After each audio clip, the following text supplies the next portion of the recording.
Hello students, welcome to the new video of DK Goyal Full Book Solution Series. So students, आज की video में हम करने वाले हैं जर्नल एंट्री का क्वेश्चन नंबर 2।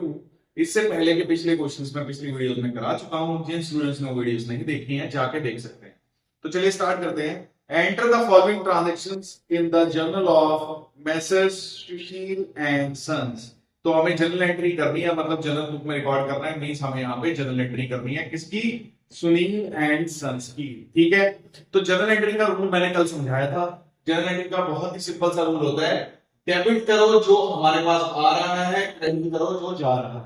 ठीक है, तो उसी रूल से अब हम ये वाला क्वेश्चन करेंगे। तो देखिए इसमें 2025 सारी ट्रांजैक्शंस मार्च की हैं, तो हम क्या करेंगे? सिंपल, सबसे पहले 2025 लिख लेंगे, उसके बाद 1 मार्च लिख लेंगे, दोनों चीजें कॉमन लिख लेंगे। अब हम सीधा डेट डालते रहेंगे। तो पहली ट्रांजैक्शन देखो कब हुई है? 6 को, सोल्ड गुड्स फॉर कैश। तो 6 डेट को क्या हुआ है? Sold goods for cash. अब मैंने बताया है डेबिट करेंगे जो हमारे पास आएगा। तो हम फॉर्म होते हैं, तो हमने सामान बेचा, तो सामान बेचा तो सामान इट मींस हमारे पास से गया होगा। ठीक है, तो आया क्या होगा? आया हमारे पास पैसा होगा। तो जो आता है हम पहले लिखते हैं और जो जाता है वो क्रेडिट में लिखते हैं, मतलब बाद में लिखते हैं। ठीक है, तो आया क्या हमारे पास? कैश। तो एंट्री क्या होगी? Cash account debit to. अब गया क्या है? सामान गया है। तो देखो जब हम सामान खरीदते हैं तो उसे परचेज लिखते हैं, और जब हम सामान बेचते हैं उसे हम सेल्स लिखते हैं। ठीक है, तो क्या लिखेंगे? टू सेल्स अकाउंट, उसको सिंपल सेल्स अकाउंट लिख देंगे। अमाउंट कितनी थी? अमाउंट है 50,000 रुपीज। तो 50,000 डेबिट में आएगी और 50,000 ही क्रेडिट में आएगी। उसके बाद हमें यहाँ नरेशन लिखनी होती है, यहाँ पे सीधा लिख देंगे सोल्ड गुड्स, दैट्स इट। ठीक है, उसके बाद देखो नेक्स्ट एंट्री है 8 डेट को। तो हम यहाँ 8 लिखेंगे, सोल्ड गुड्स टू नारायण। तो यहाँ पे क्या बोल रहे हैं? सामान बेचा है, किसको बेचा है? नारायण को बेचा है। तो नारायण को बेचा है, यहाँ पे नाम आ गया, कैश नहीं है, नाम आ गया, तो सिर्फ तो क्या होगा? एंट्री होगी ये हमारी उधार के अंदर। ये एंट्री किसमें हुई होगी? ये एंट्री उधार के अंदर हुई होगी, इसलिए यहाँ पे नारायण आ गया। तो एंट्री में पैसा नहीं आया, तो एंट्री कैसे करेंगे? तो देखो सामान यहां से जा रहा है, तो हमें पता है कि सामान जो है वो नीचे की साइड आएगा, और जो सामान जा रहा होता है उसे बोलते हैं सेल्स। ठीक है, तो ऊपर की साइड कौन आएगा? ऊपर की साइड आएगा नारायण। तो एंट्री क्या होगी? नारायण। अब देखो नारायण इसका नाम है, तो नाम के आगे हम अकाउंट नहीं लगाते हैं, तो यहां सीधा लिखो डेबिट टू। क्यों आया है नारायण उसका नाम? क्योंकि हमने उसको करी है सेल्स। तो नारायण यहाँ पे हमारा हो गया डेबिटर। ठीक है, अब इसके बाद डोनेशन लिखेंगे, इसके नीचे हम ये लिख देंगे सोल्ड गुड्स टू नारायण। ये डोनेशन हो गई। अमाउंट थी इसकी 35,000, तो यहाँ आएगा 35,000 एंड 35,000। ठीक है, उसके बाद नेक्स्ट देखो, नेक्स्ट एंट्री है आपकी 14 को, रिसीव कैश फ्रॉम नारायण। अब क्या हुआ? हमारे पास पैसा आ गया। ठीक है, तो पैसा आया है, जो आया है तो पहले लिखेंगे, और वो ये पैसा क्यों आया है? नारायण की वजह से आया है। इट मींस पहले पैसा आएगा बाद में नारायण आएगा। तो एंट्री क्या बनेगी? 14 डेट को पैसा आया है, तो entry will be cash account debit. क्यों आया है पैसा? नारायण की वजह से, तो हम क्या लिखेंगे? टू नारायण। अमाउंट कितनी है? अमाउंट है हमारी 20,000 रुपीज। तो याद रखा 20,000 एंड 20,000। ठीक है, नेक्स्ट एंट्री देखो, नेक्स्ट एंट्री है रिसीव्ड कमीशन। 26 को हमें क्या मिला? कमीशन मिला। तो देखो जब कमीशन मिला होगा तो कमीशन में पैसा ही मिलेगा, सिंपल बात है। तो आया क्या? पैसा। और दूसरी तरफ हम लिखते हैं उसका रीजन कि ये पैसा क्यों आया है। तो ये पैसा आया है कमीशन की वजह से। तो इट मींस एक तरफ पहले आएगा, एक तरफ कैश आएगा और एक तरफ कमीशन आएगा। तो कैश कौन सी साइड है? जो आ रहा है वो पहले लिखना है, मींस कैश तो आएगा डेबिट में, क्योंकि ये आ रहा है। और ये क्यों आ रहा है? ये कमीशन की वजह से आ रहा है। दूसरी तरफ हम होंगे, ठीक है, तो ये कमीशन की वजह से पैसा आया, तो हम लिखेंगे कमीशन अकाउंट। अमाउंट इसकी कितनी थी? अमाउंट थी 1800, तो 1800 रुपीज लिख दो। इसके बाद देखो हर एंट्री में हमें नरेशन लिखनी होती है, तो नरेशन में यहाँ पर सिंपल लिख देंगे रिसीव कमीशन। ठीक है, अब आगे की नरेशन आप खुद से लिख देना, मैं सिर्फ जर्नल एंट्री कराऊंगा। उसके बाद नेक्स्ट देखो पेड सैलरी टू गोपाल। अब देखो हमने सैलरी दी है, तो सैलरी देंगे तो पैसा जाएगा, तो इट मींस यहाँ पे पैसा जा रहा है, और पैसा जा रहा है तो क्रेडिट में आएगा। तो जा रहा है तो नीचे की साइड में आएगा, तो ऊपर की साइड कौन आएगा? ये पैसा क्यों जा रहा है उसका रीजन आएगा। तो क्यों जा रहा है? सैलरी की वजह से जा रहा है। तो हम क्या लिखेंगे? यहाँ पे लिखेंगे 27 डेट को salary account debit to cash. Salary की वजह से पैसा गया तो सैलरी टू कैश हो जाएगी entry.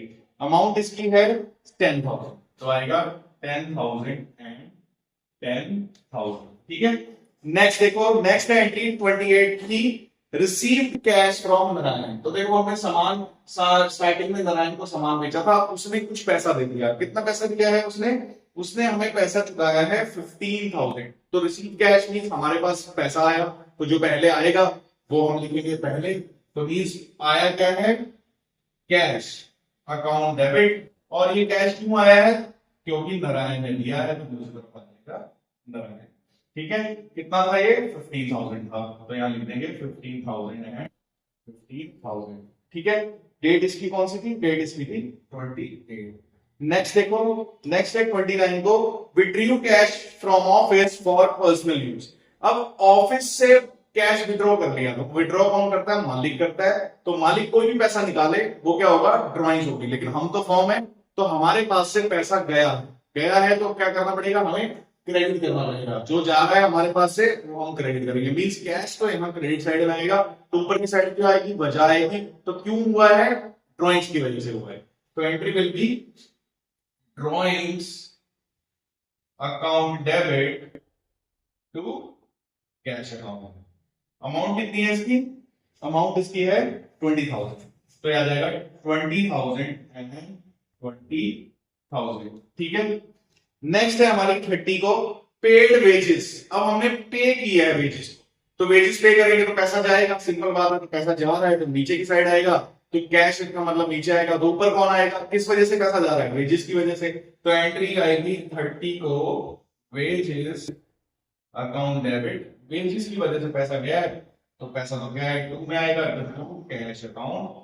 How much is the amount, amount is 16,400, तो 16,400 आ गया। अब देखो लास्ट ट्रांजैक्शन इस क्वेश्चन की, बॉट मशीन फॉर कैश। अब देखो बॉट गुड्स और बॉट मशीन में फर्क समझ लो। तो गुड्स जो होते हैं वो हम रीसेल के लिए खरीदते हैं, तो जब हम बॉट गुड्स करेंगे तो उसे परचेज लिखेंगे, जब हम सोल्ड गुड्स करेंगे तो उसको सेल्स लिखेंगे। पर मशीन जो है वो हमारे लिए एसेट है, तो जब एसेट आता है वो अपने नाम से ही आता है। तो अब हमने बॉट किया है मशीन को, इट मींस मशीन आएगी और जाएगा क्या, पैसा। तो जो आएगा वो पहले लिखना है, तो मींस क्या लिखेंगे, machine account debit to cash. ठीक है। ये भी ट्रांजैक्शन 30 को हुई थी। अमाउंट इसकी कितनी है, 80,000, तो इसको 80,000 लिख देंगे। ठीक है। स्टूडेंट्स चलिए आप देखते हैं क्वेश्चन नंबर 3। देखिए question, enter the following transaction in the journal of Junaid and company. तो ट्रांजैक्शंस हो रही हैं सारी फरवरी के अंदर। मींस हम सबसे पहले क्या करेंगे, कॉमन 2025 फरवरी लिख लेंगे। सारी ट्रांजैक्शन फरवरी में हुई है। अब सीधा डेट से स्टार्ट करेंगे। तो डेट है first, purchase goods from Muskan for cash 30,000। तो देखो परचेज किया है हमने सामान, अब मुस्कान भी है, यहाँ कैश भी है। तो जब कैश होता है तो हम नाम को इग्नोर कर देते हैं, मींस यहाँ पे सीधा सिर्फ कैश लिखा जाएगा, नाम की यहाँ पे कोई वैल्यू नहीं है। परचेज किया तो आया क्या हमारे पास, सामान, और सामान को हम क्या लिखते हैं, परचेज। जो आएगा उसको हम पहले लिखेंगे, तो मींस परचेज अकाउंट डेबिट, और गया क्या इसमें से, पैसा, तो वो दूसरी साइड लिखेंगे जो जाएगा। तो टू कैश अकाउंट, अमाउंट इसकी कितनी है, अमाउंट इसकी है 30,000, तो यहाँ लिखेंगे 30,000 डेबिट का और 30,000 की क्रेडिट का। इसकी नरेशन आ जाएगी परचेज गुड्स। ठीक है। ये वन डेट पर ट्रांजैक्शन हुई थी। नेक्स्ट ट्रांजैक्शन देखो 3 को, परचेज फ्रॉम अतुल। अब हमने सामान खरीदा अतुल से, तो आया क्या, सामान, और सामान को क्या बोलते हैं, परचेज। तो मींस परचेज अकाउंट डेबिट। अब सामान तो आ गया, पर गया क्या, यहाँ पैसा तो गया नहीं, तो क्या गया, यहाँ पे हम अतुल की वजह से ये सामान आया है, तो हम अतुल का नाम रख देंगे। सिंपल है, जो आएगा वो हमें पहले लिखना है, जो जाएगा उसके बदले जो जाएगा, जिसकी वजह से वो आ रहा है वो आपको दूसरी साइड लिखना है। सिंपल है। ठीक है। नेक्स्ट देखो, अब इसकी अमाउंट है 1,50,000 एंड 1,50,000। ठीक है। नेक्स्ट ट्रांजैक्शन है गुड्स रिटर्न टू अतुल। अब क्या किया हमने, क्या किया था, परचेज किया था अतुल से सामान। अब उसमें से कुछ सामान हमें पसंद नहीं आया, या कोई भी रीजन हो सकता है, वो हमने वापस कर दिया। कितने का सामान वापस किया, 6,000 का। तो जब हमें सामान वापस करना है तो हमें क्या करना है, इस एंट्री को रिवर्स कर देना है। क्या करना है? रिवर्स करना है। मींस अतुल ऊपर चला जाएगा, नीचे परचेज आ जाएगा। ठीक है, इसकी डेट कितनी है? इसकी डेट है 6। मींस अतुल तो चले जाएगा भाई ऊपर, तो अतुल डेबिट टू परचेज। अब बस परचेज के आगे हमको रिटर्न लगा, क्योंकि ये परचेज रिटर्न हो, तो हम क्या करेंगे? परचेज के आगे परचेज रिटर्न लगा देंगे। अमाउंट इसकी थी 6000। ठीक है, ये ट्रांजेक्शन हमारी होगी। अब नेक्स्ट ट्रांजेक्शन है add paid cash to Atul. हमने अतुल को पैसा दे दिया, तो हमारे पास से पैसा गया, तो इसलिए कैश नीचे आएगा, ऊपर क्या आएगा? ऊपर अतुल आएगा, क्योंकि अतुल को दिया है। तो entry will be on add Atul debit to cash account, क्योंकि अतुल को हमने पैसा दे दिया। अमाउंट कितनी है? अमाउंट है 1 लाख रुपीज, तो यहां आ जाएगा 1 लाख और 1। ठीक है, नेक्स्ट ट्रांजेक्शन देखो 10 को, sold goods to Charu. Sold goods to Charu मतलब हमने सामान बेचा है चारू को, तो हमारे पास क्या आएगा? हमारे पास चारू आएगा, क्योंकि उसने पैसा तो दिया नहीं, पैसा दिया होगा तो पैसा आता। हमारे पास आई चारू और हमने सामान बेचा, तो सामान बेचने को हम क्या लिखते हैं? सेल्स लिखते हैं। मींस सिंपल एंट्री बनेगी 10 को चारू डेबिट टू सेल्स। ठीक है, कितने की सेल करी हमने? सेल करी है 2 लाख, तो यहां आ जाएगा 2 लाख एंड 2 लाख।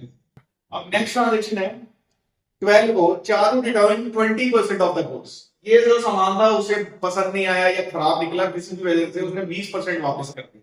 तो 20% कैसे निकालते हैं? 20% का पहली बात तो वैसे तो 8 क्लास का जो सिंपल तरीका है दैट इज 2 लाख का 20%। ये हमने 8 क्लास में पढ़ा था, वहां सीखा था। अब इसको कैलकुलेट करेंगे तो हमारा आंसर आ जाएगा 40,000। तो हमारे अकाउंट्स में इसके 2 शॉर्टकट भी हैं, वो मैं आपको अभी सिखा देता हूँ। तो वो क्या है? तो मैंने पहले ही आपको सिखाया था, पिछली बहुत सारी वीडियोस में सिखा चुका हूँ कि किसी भी चीज का पहले 10% निकालो। अगर आपको परसेंट निकालने तो 10% इसका निकालेंगे तो एक जीरो हटाना, तो 10% इसका निकाला तो कितना आया? 20,000। हमें कितना चाहिए? 20%। तो 10 का 20% कितना होता है? 2 जा, तो 20 2 जा 40, तो 40,000 आ गया सीधा। ठीक है, दूसरा तरीका क्या है? दूसरा तरीका हमारा है 20% का शॉर्टकट होता है divide by 5।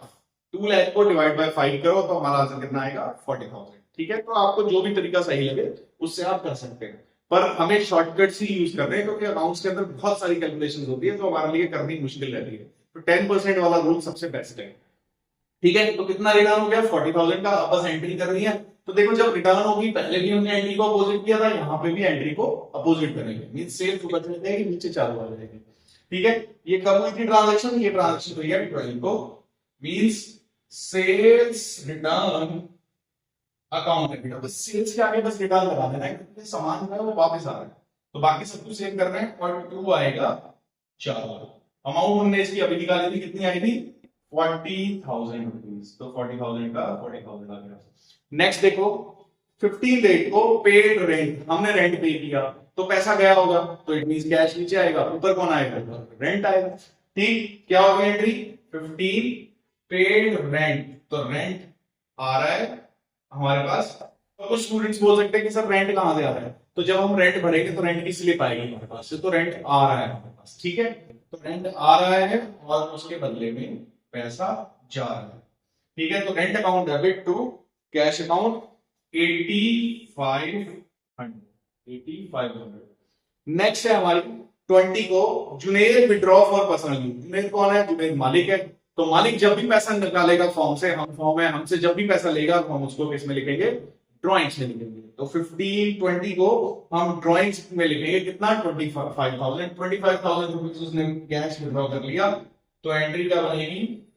Drawings account debit to cash, तो टू कैश अकाउंट। अमाउंट कितनी थी इसकी? 25,000। लास्ट में दोनों साइड का टोटल कर देंगे और वो बराबर।